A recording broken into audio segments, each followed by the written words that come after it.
কারো শার্টের ভিতরে এমব্রয়ডারি করা, কারো জামার ভিতরে নকশা করা। আজ এই সাদা কাফনটার দিকে তাকাও।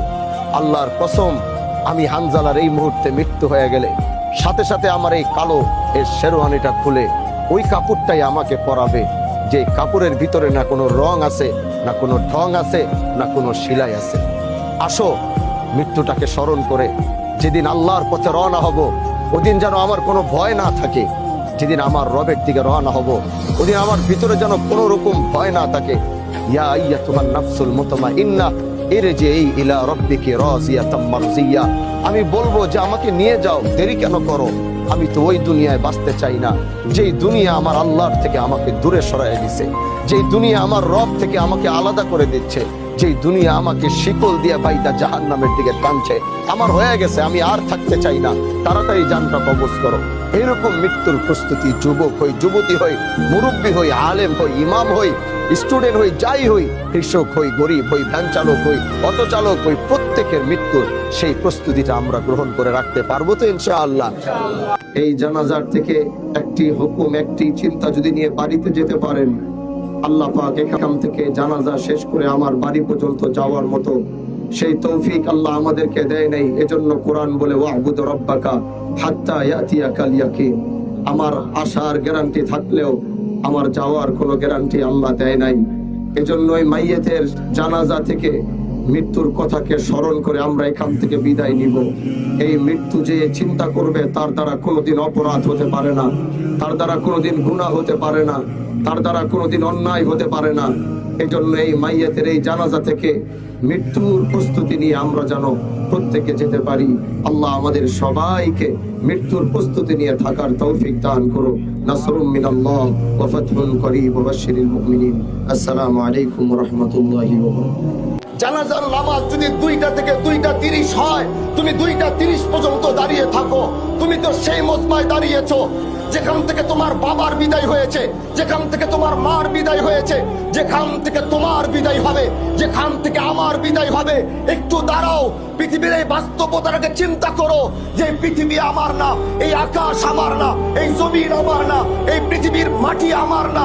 আমার এখান থেকে যেতে হবে। এখানে দাঁড়ালেই তুমি মৃত্যুর কথা স্মরণ করতে পারবা।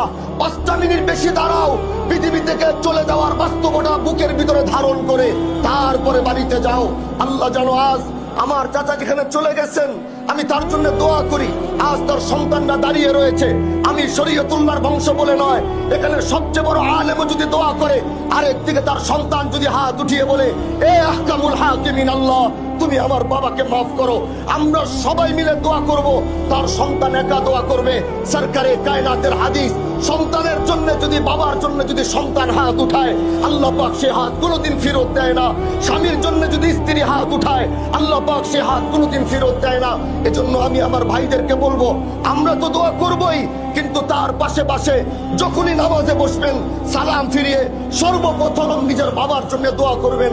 আল্লাহ যেন তাকে জান্নাতের আলা মাকাম নসিব করে, তার কবরের আযাব যেন আল্লাহ পাক মাফ করে দেয়, সন্তান পরিবারকে সবরে জামিল যেন দান করে। পৃথিবীতে আজ পর্যন্ত কোনো মানুষ বাঁচতে পারে নাই, কোনো নবীরাও থাকতে পারে নাই। পৃথিবীর এই সবচেয়ে বড় বাস্তবতা থেকে মানুষ শুধু বারবার পালায়া যায়। কেউ এই বাস্তবতা মানতে চায় না, থাকতে চায় না। এই জন্য জানাজায় আসলে পৃথিবীর আসল বাস্তবতাটা 5টা মিনিটের জন্য হলেও মনে পড়ে। আবার এখান থেকে বের হয়ে যাওয়ার পর আবার শয়তান এরকম এক পর্দা চোখের সামনে ফালায়, আসল বাস্তবতা থেকে বারবার আমাদেরকে হারায় ফেলে। এই জন্য আজ যে মাইয়ের চলে গেছে, এখানে একটু দাঁড়াও, এখানে একটু দাঁড়ায়া এই খাটিয়ার দিকে তাকাও, ওই সাদা কাপড়ের দিকে তাকাও। আমি হানজালা কত সুন্দর শেরওয়ানি পরে আছি। আমি এই মুহূর্তে মরে গেলে শেরওয়ানি খুলে ফেলবে, কেউ খুলতে না পারলে কেচি দিয়ে কাইটা ফেলবে। আমার ওই কাপড়ই পরতে হবে, যে কাপড়ে কোনো রং নাই, ঢং নাই, সেলাই নাই, কিচ্ছু নাই। এই জিনিসটা মানুষ বিশ্বাস করতে চায় না, এই জিনিসটা মানুষ মানতে চায় না। এজন্য জানাজার এই নামাজ থেকে এতটুকু শিক্ষা নিয়ে বাড়িতে যাও যে একটু পরে আবার তোমাকে গোসল করা এখানে রাখা হবে। যে মানুষগুলো তার জানাজা পড়তে আসছে, এই মানুষগুলো আবার তোমার জানাজার জন্য হাজির হবে। কেউ তোমাকে রেখে এখান থেকে পালায় যাওয়ার চেষ্টা করবে, তাড়াতাড়ি করবে, এই দেরি হইতেছে, রোদ পড়ছে, গরম, তাড়াতাড়ি যাও। এটাই পৃথিবীর বাস্তবতা। আল্লাহ আমাদেরকে মৃত্যুর এই প্রস্তুতি নিয়ে আল্লাহ আমাদেরকে যেন কবরে যাওয়ার তৌফিক দেয়। যার মা মারা গেছে, আমার এই নুর আলম ভাইয়ের মা মারা গেছেন, আল্লাহ এই সন্তান তাকে সাবরে জামিল দান করুক। মার ছায়া রহমত আজকে থেকে সে হারায় ফেলছে। ওই মার থাকবে না যে রাতের বেলা ওইটা সন্তানের জন্য দোয়া করত। আল্লাহর কাছে দোয়া করি তার মাকে জান্নাতের আলা মাকাম হযরতে খাদিজা হযরতে ফাতেমাদের সাথে আল্লাহ তাকে একই জান্নাতে থাকার তৌফিক দিও। এই সন্তানকে আল্লাহ সাবরে জামিল দান করুক।